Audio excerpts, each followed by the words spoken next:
Hello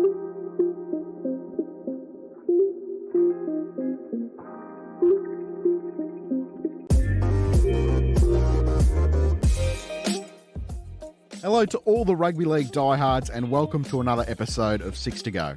My name is Tom Canfell and it's great to have your company. As we head into today's episode, you know how it works. We will cover 6 topics related to the game or even their own career. My guest this week is Anthony Seibold. Anthony is the former head coach for the South Sydney Rabbitohs and Brisbane Broncos. He's currently the defence coach for the English Rugby Union team, but has taken some time out after their most recent tour to come on the show and chat some footy. Hope you enjoy our chat. Here's Anthony Seibold. I'm joined by Anthony Seibold as the next guest of the 6 to Go podcast. Seibs, how are you, mate? Good, thank you, Tom. Good to chat, mate. Well, Seibs, it's a pleasure to have you on. I've got 6 topics to cover with you today, and I'll kick things off with your time at South Sydney.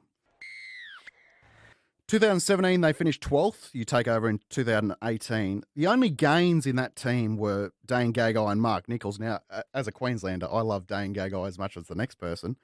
But when you took over, what did you see in that team that you could change to get the results just one season later? Yeah, I think one of the things that I did see there, there was plenty of talent in the team, and it's probably just about getting the right people in the right positions, but also getting guys on the field. Like, you spoke about the year prior coming 12th.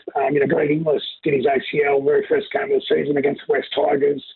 And, he was a big loss. He was the captain of the club at the time and, super talented player. So, missed him all of the 2017 season.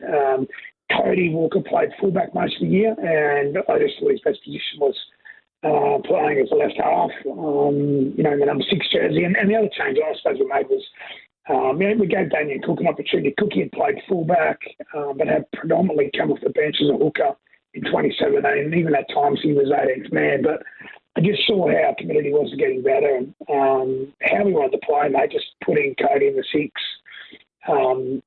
Damien Cook in the number 9, and then getting Greg back on the park. That would probably be contributors. And then I just thought the guys had a really good pre-season. So we felt internally that we could jump up the ladder. We probably, you never sort of realise how high you can go. And probably surprise some people that year. But, internally we knew that we could make significant improvement. Damien Cook arguably had a career year under yourself. For the club, though, what were your expectations heading into that year? Look, there was no real pressure put on me internally from the board or, Russell Crowe or the chairman. There wasn't that pressure. We just wanted to, have as good a pre-season as possible. But look, we felt as though we could be a contender. That's, internally that's what we felt. But we didn't talk about it. We didn't say we want to be a top 4 team or we want to be, a top 8 team. We just wanted to have the best preparation ever. And I remember we had a bit of a theme that pre-season, and it was probably built a little bit off the back of we wanted to have like an Olympic preparation during the pre-season. We actually had our camp down at the Australian Institute of Sport in Canberra, and we really themed up our pre-season around training as professionally, preparing as professionally as we could, and having a gold medal prep, and we felt we got that. So I think then having a good pre-season, and we played really well against the Dragons, who had a good side that year in the Charity Shield. I think that probably surprised a few people. But off the back of that, we actually lost our first 2 games of the season. So for all the hard work and improvements we made, physically and with our game model, and individually off the field, we still didn't jump out of the blocks, that well in the first 2 games. But the more the season progressed, the better we got. What's it like being a coach for a club with the owner being Russell Crowe? You mentioned him just then. Is there much interaction between yourself and Russell? Is he around a lot? I've spoken to a few players, but I'd like to get your perspective as a coach. I found him to be very supportive. As one of the owners of the club, I think. I only met him a couple of times in 2017 when I was an assistant coach there, but once, I'd been promoted to head coach. Russell flew me up to his property up in Coffs Harbour, or just outside of Coffs Harbour, to spend a couple of days with him and Dave Flanner, who was one of our assistant assistant coaches, and also Shane Richardson, our general manager of football at the time. And Russell treated us very well and treated me very well. Got to have dinner and meet with his parents on his property. And as I said, it was a really good couple of days to get to know him better, and just his passion for South Sydney Rabbitohs was really evident. It was a really good couple of days. As I said, it was in the off season, and really enjoyed getting to know him on a personal level. And then during that year, he was very, very supportive of me and what we were trying to do as a group. And I thought he was really good to work for. The year ended with a preliminary final loss against the Roosters, but Seems you're involved in two of the most extraordinary games in the past 10 years during that final series, the 29-28 loss to Melbourne, and then the 13-12 win against the Dragons, where Adam Reynolds kicked 3 field goals to win it. Like I said, you would lose in the preliminary final to the eventual premiers. How do you look back on that final series and the year as a whole? But because you must be happy to a lot of people wouldn't have expected you to finish third that year. I'll put it that way. Yeah, no, we made significant improvement. We went from a team, I think, that finished 13th for points scored in 2017 to scoring the most points in that season, and we were also a top 4 defensive side, so we made significant improvement. And those couple of finals games that you spoke about were epic games. I mean, the game down in Melbourne was as good as you'll see. Cameron Munster field goal with about 2.5 minutes to go to win it for the Storm, 29-28. After we were leading 28-22 with not long to go, every time we sort of looked like we were going to pull away from the Storm, to their credit, they come up with a try, from great execution of skill. There was one there right before halftime. Brady Croft, there was a show and go on Sam Burgess, and then he kicked the ball for Sully Vunivalu, who got the bounce, and that put him in front at halftime. And then they scored not too dissimilar try. I think it was Chase Blair from memory towards the back end of the game to tie it up. But it just, every time they looked to pull away, they just had so much class. Look at the team they had at the time, Slater and Munster and Cameron Smith and those types of players. And then the second week of the finals was extraordinary game again.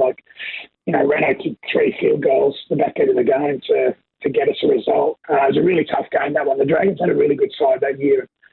Every game we come up against them, we played them 4 times, including the Charity Shield. It was a real contest. And Adam Reynolds under pressure. You can see what he's doing for the Brisbane Broncos at the moment. He's made significant impacts on the way they play and their performances this year. And he did that. He did the job for us that night. And we were really gritty, mate. We didn't attack that well that particular night, and Dragons were really good defensively. And we just found a way. I suppose that's one of the things we did really well at training that year. We used to do lots of situational training or scenario training where we put a score up on the scoreboard and put a time of game. Or might be 3 minutes to go down by 4. Go and win the game, or 7 minutes to go, up by 6, go and close the game out. We do lots of scenario-based training, and one of the things the players said to me was, in some of the tight games that we won or lost, that they're going back to what they did at training, and I reckon, on that occasion we got it right. Cameron Murray got a 1-on-1 steal for one of Renault's field goals there. A couple of played the ball before, so there were some big players in the game, and then the Roosters were too good the following week. I think it was 4-all at half time, and we'd had some epic games against them during the year as well, but they were too good in the second half and beat us 12-4. And they beat the Storm pretty comfortably the following week in the grand final. So it wasn't to be, but it was a successful season, we thought. Apart from wins and losses, Siebes, what's the biggest challenge from your opinion as a head coach? Well, the wins and losses aren't the biggest challenge. The biggest challenge is getting dragged away from what the core of your role is. I remember Craig Bellamy, when I worked for him, had a saying that he got from the NBA, a very famous coach called Pat Riley. And it was keep the main thing the main thing. It was something that Pat Riley used to talk about as a coach. When he was a head coach, he wanted to keep the main thing the main thing. And I remember Bellyache always sort of having that mantra and passing that on to us as coaches. And I think one of the things that does happen as a head coach, you get dragged into, things outside of actually preparing the team for the week. When you're an assistant coach, it's all about relationships and the X's and the O's and, helping the players improve individually and collectively. Whereas as a head coach, maybe you can get dragged into all sorts of stuff, whether it's salary cap or recruitment retention, boards, media, sponsorship stuff. So you need to have, in particular, a really, really strong and, good working relationship with the general manager of football. Frank Panisi is probably the best there is in the game at the moment. Shane Richardson at South Sydney was exceptional. He it was really good taking away a lot of the distractions from myself as a head coach, and we had a really good working relationship there. It's probably one of the challenges I had when I went to Brisbane. There was so much away from the actual preparation of the team, and that's probably the biggest challenge. Not the wins and the losses, but all the other stuff that goes with being a head coach.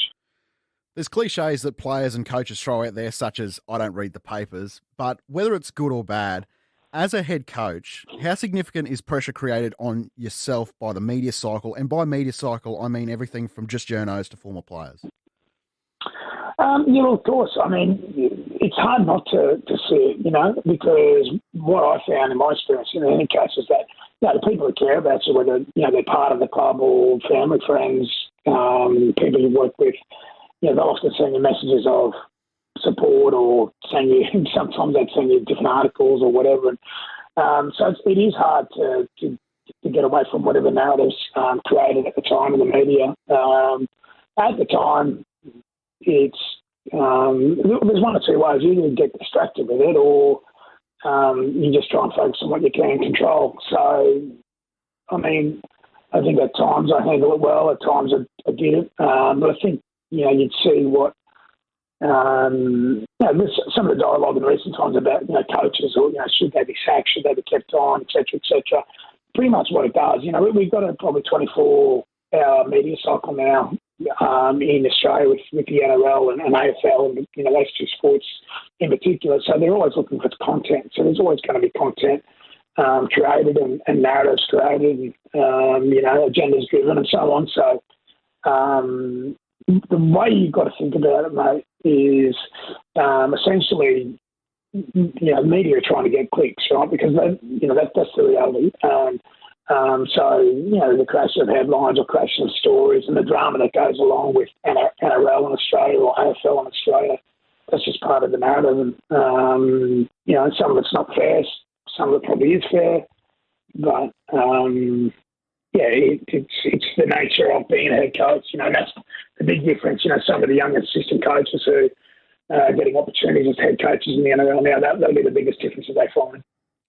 When you look at someone like Craig Bellamy, he's been in one position for 20-odd years, and the fact that they don't go through any sort of rebuilding phases, they're always contending for a premiership. You've worked with him. What do you think is the key to his long-term success down there at Melbourne? Well, he's got, first of all, he's, got a fantastic work ethic and he's super, so thorough with what he does individually. But then I think he's got a great support network around him. As I spoke about Frank Panisi, who I've got so much respect for. He's the general manager of football down there. The pressure and the workload he takes away from Bellyache is immense.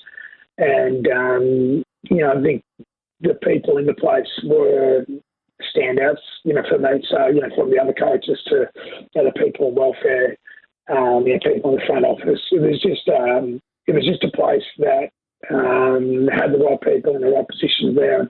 I think the same goes with the playing group. There were some great mentors for the younger players when Bellyache first started back in 2003. I think, guys like Robbie Kearns and Steve Kearney, those types of guys were fantastic mentors to people like Cameron Smith and Ryan Hoffman and Billy Slater and Cooper Cronk and all those guys who come through who are similar age. So I think there's been a fantastic transition from, one playing groups for next.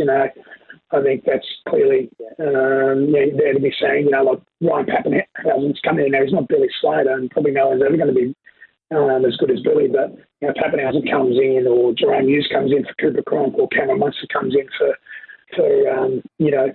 one of the other big three players. Harry Grant, who's obviously a Yeppoon local, comes in. And again, he's not Cameron Smith, but look, he's a Queensland State of Origin hooker. He's got, great ability, great talent. So, they've just got a really good, I suppose, recruitment and retention program, and just really good people in the place. I think, as a leader, Bellyache is fantastic. Yeah, really good.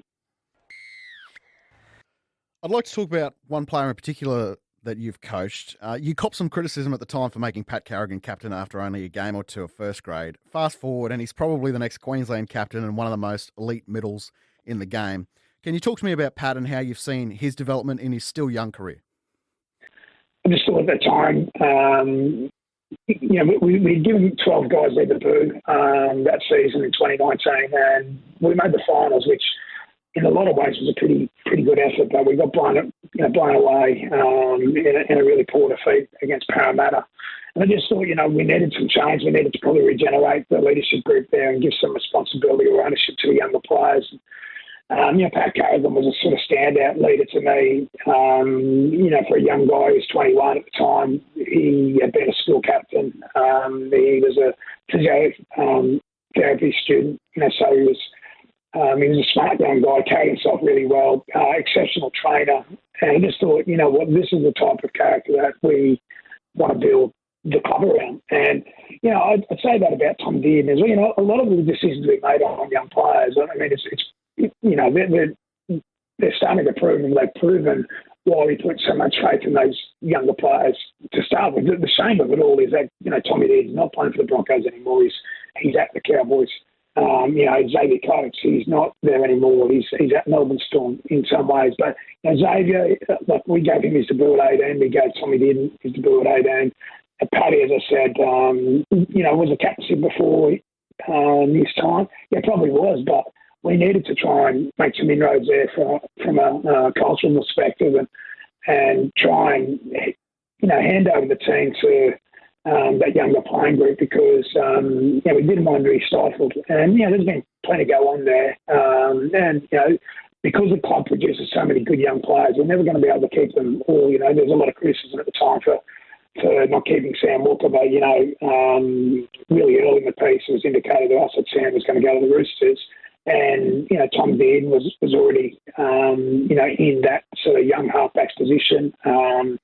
There was also Tanner Boyd at the club at the time. So, there was some good young halfbacks coming through. But the nature of the Broncos, they can't keep them all because they do have such a good academy. Probably Penrith and Brisbane produce, the most players, that I can sort of see, from a quality perspective. And, but Paddy was just an exceptional young leader. And, it's great to see him kick on and win the Wally Lewis medal. It's great to see Tommy Dearden make his debut. Xavier played Origin in his second year. That's not to even talk about Flegler, who's made his Origin debut now. We gave him his debut in 2019 in round one. Guys like Herbie Farnworth and Katoni Staggs. And, Payne House was always going to be the player that he is now. That was there for everyone to see even before I got there. So, it's really, I'm really pleased that those guys are finding some success and individual success. You mentioned Tom Dearden. Can I just ask you, what was your reaction when you heard Cam Munster out of Origin 3, Tom Dearden replacing Cam Munster? Now, naturally, for any Queensland fan, you lose Cam Munster, our best player, there's a natural deflating feeling there. But for you, someone who's coached Tom Dearden, can I ask you what you felt at the time when you heard he was going to make his debut in a decider? He's just a terrific young guy, so I was super pleased. I think, the way Tom carried himself he was 17 when he started the pre-season, but as he come back from the Australian Schoolboys Tour, which was the end of 2018, and he started with us just after Christmas of 2019, and just the way he carried himself, he was forever watching tape, forever watching video, all the other halfbacks. And there was just something about him. I just thought he competed really hard at training. And we started the year really clunky. We had a pretty disruptive pre-season. And I think it was, I don't know, round 7 or round 8. I just thought, you know what, he's turned 18 now, so we can play him in first grade. And, you know, he was criticised a lot when he came back from a couple of big injuries. But to put it in context with Tommy, he was the halfback in our team when we beat Manly, when we beat Roosters, when we beat the Warriors. On the boo, we got beaten up a little bit for South Sydney. And then he broke his leg against Gold Coast in his 5th game. So he had a really positive start to his career. But then he broke his leg, tried to come back at the back end of the season, broke it again. And then he had a really disruptive sort of 2020 season because, you know, there was no Queensland Cup. He was coming back from a 2nd broken leg. And so I'm just so pleased, mate, that he's playing good footy. Obviously, Top Payton and the guys up there have done a really good job bringing his game on. I think Chad Towns has been a great mentor. I'm super pleased for him, mate. He's from a lovely family, and I just know how much it would mean to his family. And, you know, he grew up in Mackay and finished school at the Gold Coast, so I'm really pleased for him to see some individual success. Seems, who was the best player you coached? That's a really tough one. I think I'll probably name 4 or 5 guys, mate, because it's really hard to put it on. Like Cameron Smith, like, you know, working at the Storm and then being a Queensland Origin assistant coach for a couple of years. And Cameron Smith, Billy Slater, just outstanding players. You know, worked really hard. Cooper Cronk was another one. Like, you know, just working with Jonathan Thurston in Queensland Origin, just, you know, it was just so good to see how he prepared and how that preparation then led to performance. So there are probably 4 guys. And then Greg Inglis, mate, like Greg, just having him in the change room at South. As I said, we missed him in 2017. He just had a presence, mate. He could just do something. You know, when you had Greg, I just remember when you had Greg in the locker room before the game, he just knew that you're a chance, you know, just because of, you know, how skillful he was, you know, how powerful he was. So they're probably 5 of the guys that have coached in the NRL, you know, and I'm coaching some really talented guys with the England Rugby Union team at the moment, but they're probably the 5 guys that really stand out in the NRL. Can I ask you who gave you the most nightmares as a head coach when you're looking at opposition teams? Yeah, that's a really good question. I think, you know, Tedesco in particular, you know, the Bunnies and Roosters had a really big rivalry, and when Cooper, Cronk and Tedesco went there in 2018, we actually tailed them up pretty well early in the year. We beat them, I think it was 28-10 at the Sydney Footy Stadium. Really physical, and we did so much preparation and putting inside pressure on Cooper Cronk. But the bulk of our preparation was how we were going to contain Tedesco, because at the time, you know, he's a real threat back end of the field, you know, coming out of their half. He still does it today. You know, he's on that inside pass of some of their big forwards. So, you know, our markers, you know, calling him out and filling the space on him when he gets the ball. And then at the back of shape, because he's so electric and he can just get across the field. So I reckon he was one that in particular he just had the game plan so well.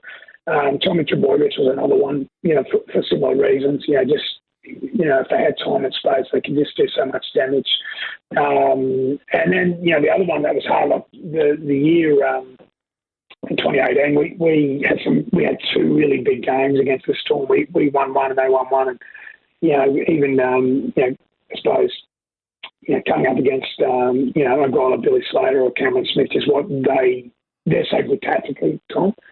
And so you always, you know, had to have your preparation, you know, on point for when you're coming up against them, because they tactically can really pull you apart, and they can make tactical adjustments within the game. And yeah, so you know, you need to be on top of your preparation that week, and you know, not just planning, you know, not having a plan A, you needed a plan B against guys like Smith and Billy Slater. I'd like to talk about the state of the game. You were coaching at the Broncos when the COVID break happened, and during that time, the 6 again rule came in. The rules have evolved a lot in the past couple of years in particular. Do you think we're in a better place now? Oh, look, I'm not a fan of the 6 again. I'm not sure why. You know, it certainly had an impact on us, the Broncos at the time. We'd won our first 2 games against the Cowboys away and against a good South Sydney team at home. It really had an impact on us, you know, just the subjective nature of the rule. And we were like guinea pigs in some way, because we got the resumption of sport in this country up and running again. We played Parramatta. And I remember it was about the third or fourth tackle of the night, and they ruled 6 again on Jake Turpin, which just every day of the week would never have been apparently. But yeah, so I thought it was really subjective. I still think it is, and they've changed the rules a little bit. It's a full penalty now for teams coming out of their end of the field, and it's still 6 again when teams are attacking, in good ball. So that's the other end of the field. I'm probably a little bit of a traditionalist in that way, mate. I'd probably prefer the full penalty. We've seen a result this year where the referee gives 6 again rather than a full penalty, and the team's down by 2 with not long to go. You know what I mean? And teams are deliberately giving away penalties. So I think there's a fair bit of grey there. With the nature of the game, though, is great. You look at the skill level and the athleticism of the players, so athleticism from the way that wingers and centres score tries to how good they are in the air to, the ability of forwards to offload in traffic or have a pre-line pass to, the ability of the halfbacks and, just the execution of their kicking game and how good they are. Like the skill level in their game, the athleticism in their game is as good as it's ever been. I just don't like the constant changing of the rules. Working in rugby union now, I think because the sport is a worldwide sport, from my experience working in the game for 12 months now, there's nowhere near the amount of rule changes because it is a world game, and to get a rule change, you can't just have one person say, we're going to change the rule, for TV, or we're going to change the rule because of this reason. It has to go through a thorough process. So, I'm not a fan of the constant changing of rules, but I'm just, the games is as good as it's ever been. I was talking to Josh Hannay about this, and he issued a caution that we don't want to eliminate the big men from our game with speeding up the game too much. Do you agree that we probably have tilted the game towards prioritising smaller middle forwards like Victor Radley and Cam Murray, for example? And I'm not saying that they're not great, because they are, but do you think we've gone a little bit too far? Possibly, but I do agree with Josh. You don't want to take away, from the big man. I think of Jared Hargraves at the Roosters. Big body, has a real physical presence when he carries the ball or gets his body in front. So you still want those, types of guys. Nelson Sofa Solomon, those types of guys. You want them in the game because they have a real physical presence. But you see a lot of teams will sort of have a couple of big bodies up front and then probably have a bit more of a mobile back row. Like if you look at the Roosters at the moment, like Victor Radley, Matt Butcher and Angus Crichton aren't big, but they've got great leg speed, get from the park really well. And then they've got a couple of big boppers like Matt Lodge and Jared, who I mentioned. So they've probably got a bit of a balance. So I think for each forward pack, having a bit of a balance in the type of player they have in the team is, it's probably crucial at the moment with how quick the game is. But I certainly wouldn't want the big men, not being able to handle the speed of their game because it's got too chaotic or it's got too quick. Is that why Payne Haas is so impactful? Because he seems to be a bit of a unicorn amongst middle forwards in the game at the moment. Physically he's a freak, mate. Like, I've been to a number of different clubs and big clubs and successful clubs. Melbourne, Souths, had a year at Manly, and then at Brisbane. And I've never seen GPS data like Payne's from training. Like, comparing him to all the elite forwards at those other clubs, I just no one got near him. So whether it was how fast he could run, so his metres per second, or the amount of accelerations, decelerations he would do per minute, or his high speed running, or his metres per minute, like that would just I've never seen anything like it. And he's obviously trained, really hard as a young guy. He had a ferocious work ethic. I just never seen numbers recorded at training or in games like Payne. And physically he's a freak, really, isn't he? And he's combined that with having good feet. He's quite evasive. The next part of his game, to add some variation. He's starting to do that now. He's sort of starting to play a little bit more, have a pass in his game, particularly when they go to the right edge there with Katoni Staggs. Like often Payne is on the inside as one of the ball players. So that's sort of the add-on to his game, having a pre-line pass, but he's a freak. Last question about the state of the game. Do you believe that there's enough talent in the game to expand to 17 teams next year and what will eventually be 18 sooner rather than later, you would think? Look, I think there is. It's just how, as a game, rugby league develops those players. Some clubs are development clubs. I mentioned Brisbane and Penrith before. Going out to Penrith, I was out there a couple of Wednesdays ago, and just, what they had done there to set up their academy and develop their players. Obviously, Phil Gould was integral to setting that up a decade ago. And the pathway or the possession line of players that have coming through that system is remarkable. And it's the same with Brisbane, mate. When I was there, one of the things that was just a competitive advantage or a weapon in Brisbane's system was how they developed their young players. The challenge for those clubs, and you see it now with Penrith, Redcliffe have come in and bought some of the really good Penrith juniors, and Brisbane were getting picked apart all the time, because you can't keep everyone. No, everyone's got to understand, there's a salary cap, so if you're already committed to some players or some young players in the salary cap, you can't commit to them all. So, so there's some disadvantages as well, but they're two really good development clubs, and then there's some clubs that don't develop players. So it'll be just what development pathways we have at the clubs, how best to invest your time and resources into developing players. And I think it will probably stop some of the drain to the Super League to England. They also need to look outside our markets. I think we've seen some English players recruited and do really well. Particularly at Canberra, they've used that as a bit of a recruitment area. I think need to be really resourceful and look outside our game and go back to looking at New Zealand and Tonga and Fiji and all those areas. It's going to be quite competitive to get the right players. Do we have enough talent? I just reckon it's how we develop players over the next couple of years and what clubs do in that space, and they just can't rely on being recruitment clubs. Steves, at what point in your life did you think, I want to be an NRL head coach, and at what point did you think that goal was a realistic possibility? It's a really interesting one because it's not something that I ever thought about when I started coaching. Like I started, I finished playing footy over in the UK and I come back to teach at a high school in Brisbane.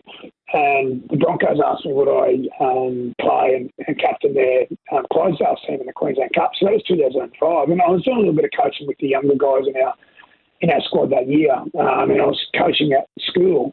So I was just doing it because I enjoyed it. And then John Dixon, who was the Clydesdale's coach, he got a head coaching role with a new franchise over in the UK. And he said, look, mate, would you come over and help set it up? So I spent 12 months over there sort of doing a combination of different roles, but that probably whet the appetite for coaching. But then I went away from coaching. I went back to work at a university as a uni lecturer at the University of Southern Queensland. So it was almost like a bit of a stop-start for the first couple of years. And the long story short, I ended up coaching over in England again over in the UK again for a couple of years and come home, coach Queensland Cup. I was enjoying it. And I probably had a decision to make, was I going to go back into education at university level or was I going to stick with coaching? And, in some ways, I had a good opportunity presented to me to go down to be going to 20s coach in Melbourne. And again, mate, still when I was doing that, I had no thoughts of being a head coach. It probably wasn't until I got some opportunities, like with Queensland State of Origin, I was the assistant coach there for a couple of seasons, and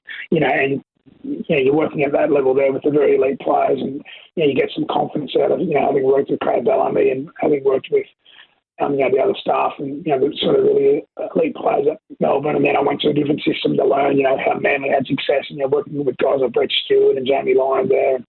And then, I had the opportunity to work at South and, some really talented players there. So all of a sudden you build up, I suppose, this, bank of experience. The role sort of was, dropped on me after Michael Maguire had been moved on. So it wasn't something that I had thought about. I had a head coaching role with an English Super League club offered to me towards the back end of that 2017 season.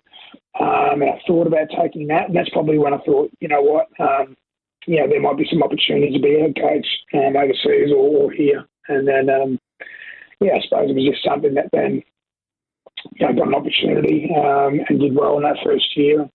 And then obviously things, didn't go great at Brisbane, but it wasn't something I set out to do. It was just almost like I got one opportunity, then got another one, and you do a decent job.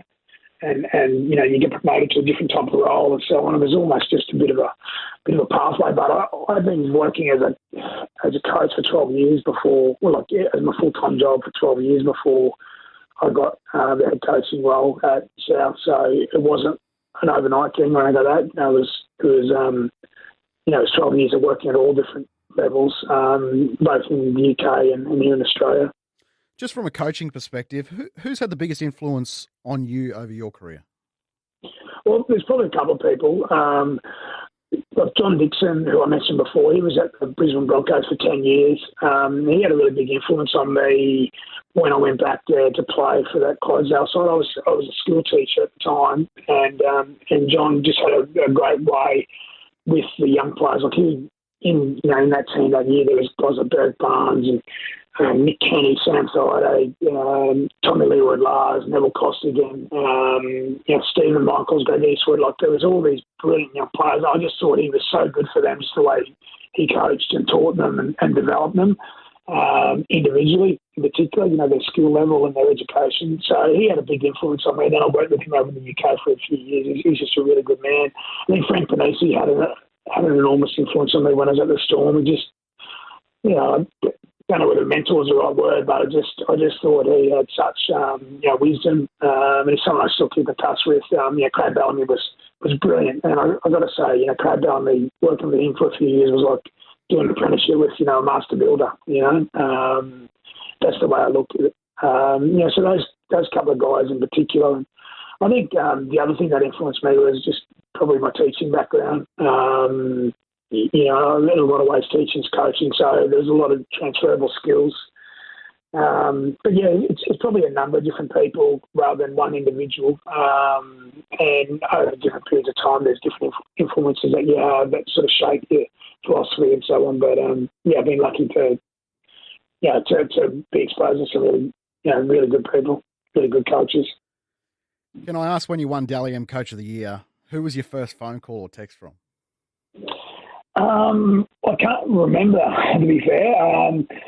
My wife, fortunately my wife was there with me that night. So it was great to celebrate it with her. It probably would have been one of the kids, from memory, on our WhatsApp or something like that. They make a lot of sacrifices, in a lot of ways, being a coach. It can be quite selfish because it's almost like a 24/7 role, and you've got 36 players plus 20 odd staff that you are the head coach of and the leader of, and your time is spread throughout that or focused around that. So I dedicated that to my family because they made a lot of sacrifices, and Cade made more sacrifices after that. But it would have been a lot of my old schoolmates from St. Brennan's up in Yeppoon. Again, we're on a WhatsApp group, so I remember that. It was full of messages, and guys like Wendell Salad, guys like that who I lived with when we were young blokes, and it was a lot of friends and family. Can I ask what that meant to you? Because 12 months earlier, Steve, you'd never even coached a game full time in the NRL. Yeah. Like, you couldn't even imagine that 12 months earlier. No, it's not something that you crave or you think about. I traded the Dally M Coach of the Year award for premiership that year every day of the week. Yep. But I do remember saying when I accepted the award that it was a reflection of what we had done as a club. I think the Dally M Coach of the Year is a reward or an award for not you individually, but it's a reflection of the playing group and the staff, just as important that you work with, because it's a collective effort. So I know head coaches are the ones who are in the spotlight and they get praised or, ridiculed for performances, around wins and losses, but it's a collective approach. So I thought it was a really good award for us as a club because the reality of it was, Tom, we had finished 12th 2 years in a row there at South Sydney. and the club hadn't won a final since 2014. So it had been a couple of challenging years there for the club after the spoils of winning the 2014 premiership. So the players worked really hard, the staff worked really hard, and the off-field administration had worked really hard. That award was, as I said, I think that's more a reflection of the club than just one person. You're a part of the English Rugby Union set up at the moment. They're going well at the moment. How did that opportunity arise for yourself, working with Eddie? Yeah, well, I met Eddie when I was at South, and look, he loves rugby league, and he's a Rabbitohs supporter, and has been since he was a kid. So I met him, I think the first time was in 2016, and then met again in 2017. But he stayed in touch. So he was quite interested in what we had done to improve performances there at the Rabbitohs in 2018. Why there was, a pretty steep level of improvement, tactically and technically what we had changed and so on, how we had prepared and so on. And then when I went to Brisbane, and things weren't going well, he still stayed in touch, and he was very generous with his time and with his thoughts and ideas. So we'd had a fair bit of experience doing some shared learning with each other over a few years. And he's an elite coach, right? So, to have any time with him was always, I'd always learn stuff. So anyway, we'd stayed in touch. I went over there at the end of 2018 and spent a day with him at the England facility there. And then during the tough times at Brisbane, when things weren't going well, in particular 2020, he was ever in touch. And then one of the things, he was the first person to give me an opportunity after I finished the Broncos. He said, "Would you do some projects for me externally?" So I was doing some projects for Eddie from here in Australia. And then last July, he contacted me and just said, "Mate, what would you think about coming on working full time through to the World Cup?" So Eddie gave me that opportunity. I've been officially full time for 10 months with England. And, unofficially, I had already been doing some projects for him for probably about the 6 months prior to that.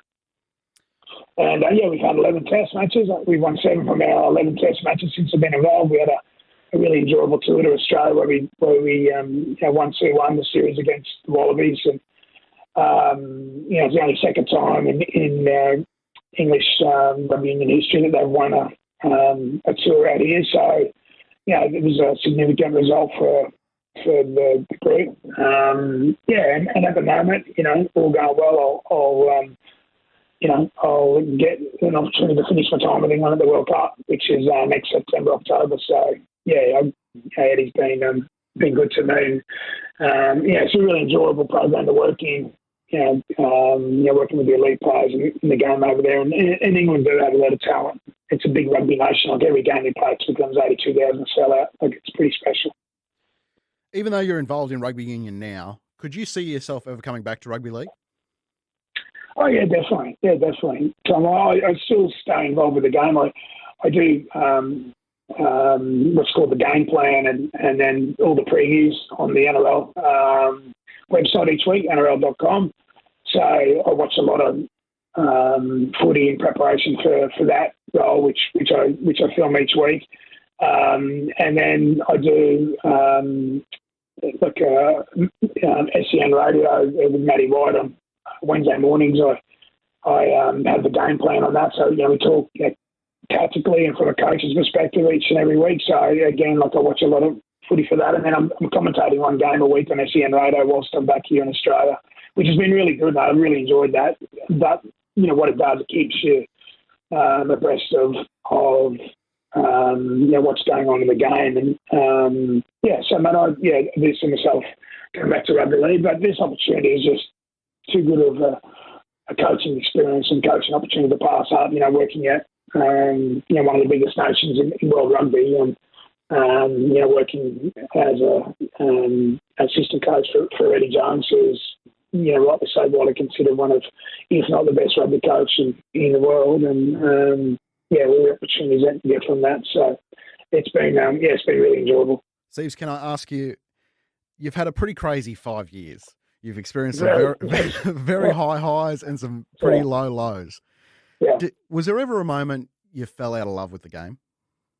Oh, most definitely, Tom. Yeah, I think probably I only got my love back for the game and for coaching.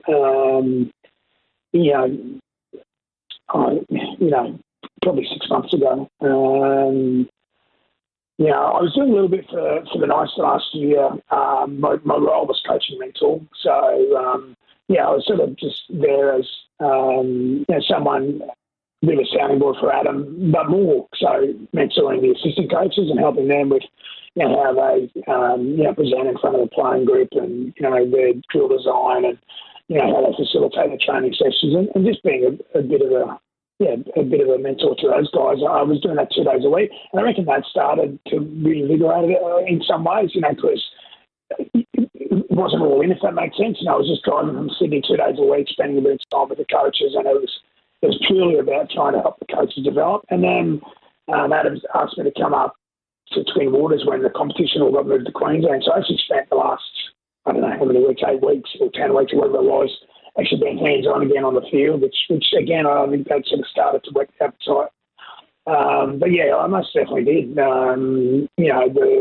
The criticism, the ridicule, and and also we underperformed in 2020. So all those things, and just all the peripheral stuff, mate, I'd had a gutful of. And regardless of what said, it said I was sacked for the Broncos. I thought in the best interest of the team and the club that, I stepped down and thankfully I had a really good working relationship with Carl Morris, the chairman. And, we were able to handle that exit in the right manner. But yeah, I definitely needed some time away from the game and from coaching. And I feel like this last tour, mate, I feel like I was at my best as a coach again, and really on top of it. And I think that reflected in the way that I carried myself as a coach and how I performed as a coach in the most recent sort of test series. And I reckon it's been a bit of it's almost, I think it's been 2 years since I finished with Brisbane. It took a little bit of time, mate, to get it back. My last question for you, Siebes. Even though you rarely know your future plans, you know what your goals are. Can I ask you what your goals are for your career going forward? Yeah, that's an interesting one. I get asked this a little bit.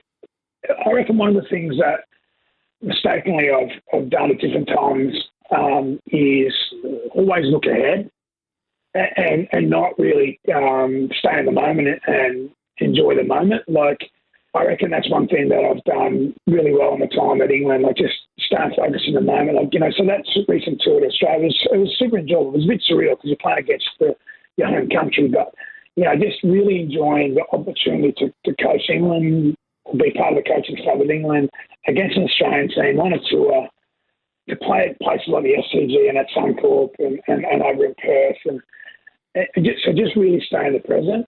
So my whole focus is the World Cup next year. And like I said, who knows what happens in sport. Professional sport's a funny thing, but I'm signed through to the World Cup next year. All my focus is on helping England win the World Cup next year. And so that's my goal at the moment.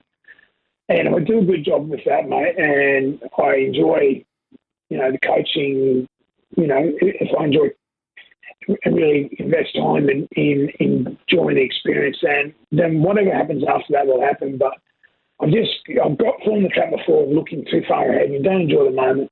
And I'm really trying to, as a coach, we talk about the players, or as coaches we talk about players, about stay in the moment. Don't dwell on the past. Don't look too far ahead. Focus on the moment. Focus on your next job, and that's what I'm trying to do, mate.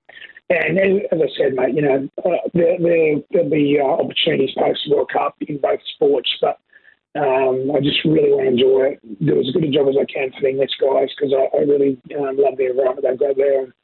What will be, will be. Well, Siebes, it's been a real thrill to get you on the show today. You've been so great with your time. I could have gone on for hours. You're someone I've got a ton of respect for. It's been great having you on. Hopefully not the last time. Good on your time, mate. I appreciate the conversation, mate. Good man. A big thanks to Anthony for coming on the show. He's been really busy the past few months with the English Rugby Union team, so to get him on today, I appreciate it, and we will have him on again in the future. By the way, if you want to get in contact with me, you can on Twitter at tcanfell, and don't forget to give the 6 to Go Facebook page a like as well. My name is Tom Canfell. Thanks so much for listening. Don't forget to rate, review, and subscribe. And until next time, this has been the 6 to Go podcast, and that is full time.